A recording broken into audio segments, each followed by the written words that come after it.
as an inductee of the 2020 Pro Football Centennial class. Our Cody Krupp is there with more on the night Dillon unfortunately was not able to experience in person.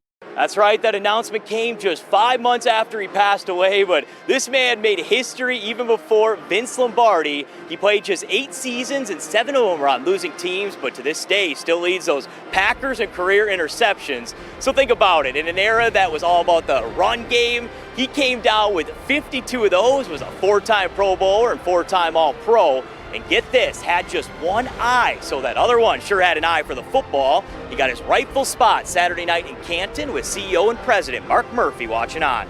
Bobby Dillon now enters the hall. Bobby's daughter, Karen Gooch, please reveal the bust. You know, waited over 50 years to get that honor. Yeah, no, it's great. Gosh, you look at the numbers. I mean, he's still probably will forever hold the record for most interceptions, and just a shame that he had passed away before he was inducted. But have a chance to spend some time here with his daughter and his family, so it'd be really nice. And he was so good that he played man-to-man coverage as a free safety. I think a lot of people felt like he was overlooked for a long time, kind of always on the bubble. When Lombardi came to Green Bay, the first thing he did was study game films. Before he even started looking at the films, he said that Bobby Dillon was the best defensive back in the league. Lombardi all but begged him to come back. So when Lombardi arrived to the Packers, his first mission was to talk Dillon out of retirement, called him irreplaceable, and he would go on to play that 1959 season before calling it quits. But let's go back to those interceptions and put them in perspective. Willie Wood is number 2, who played 166 games, had 48, while Dillon had 52 in just 94. Yeah, we are here in Appleton, where they launched one of their 2 different Fox River tours. We're on the River Time 2. Let's head aboard right now and talk to the captain for us this morning, who's going to be taking us out and about on the Fox River. This is Dave Peck. Good morning to you, Captain Dave. Good morning, Justin. It's a beautiful day, and the Eagles are flying. Yeah, we do. We'll have to show some of the beautiful nature coming up as we get on the river. First off, I want to talk a little bit about Fox River Tours. You guys do offer some pretty unique perspectives here in northeastern Wisconsin. What are folks able to see when they take these tours, Dave? Well, this pool below Appleton and down to the Cedars Lock has a lot of natural shoreline and ability to see eagles and osprey and deer and other wildlife on a regular basis. That's sort of the ability of our boat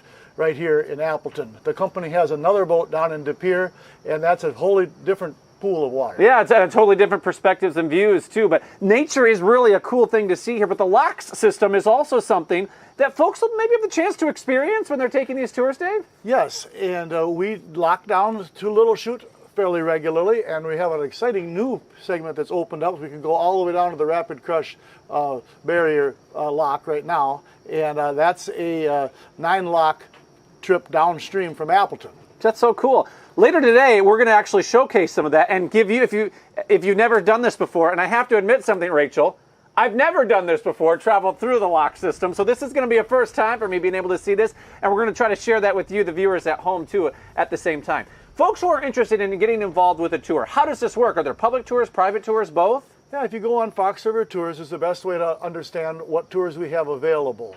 And we have charters also, so we do corporate bonding and family events as well as public cruises. Yeah, so they have so many different things. They offer sunset cruises, they offer educational, learn about the history type of thing here in the northeast Wisconsin area. They have live music on some of their boat tours as well that are going on here around Appleton and De Pere. So take your pick. There's a lot of places to choose from here and a lot of dates still available this summer that you can get involved. Come on, just let 'em go.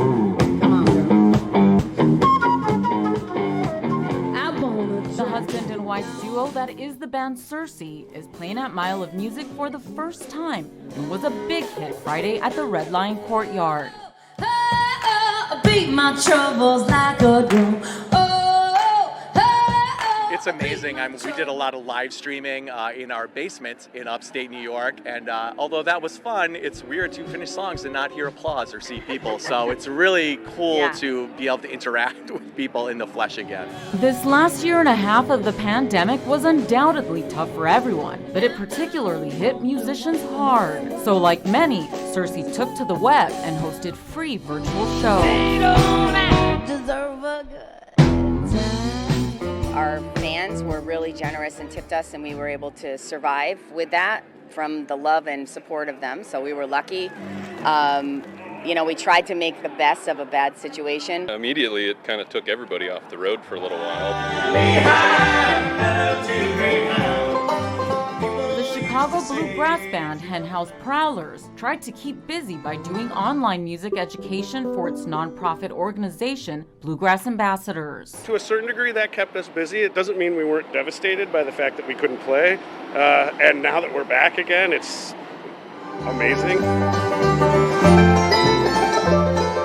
While artists we spoke to do say they're happy to be back, they also say being in large crowds does sometimes worry them. We wear our masks when we're indoors and whenever possible, but yeah, I mean, it would be great if everybody could think about more than themselves. There's obviously risk involved with other people or bringing it home. Like I have an infant child at home that I don't want to bring COVID home to, obviously.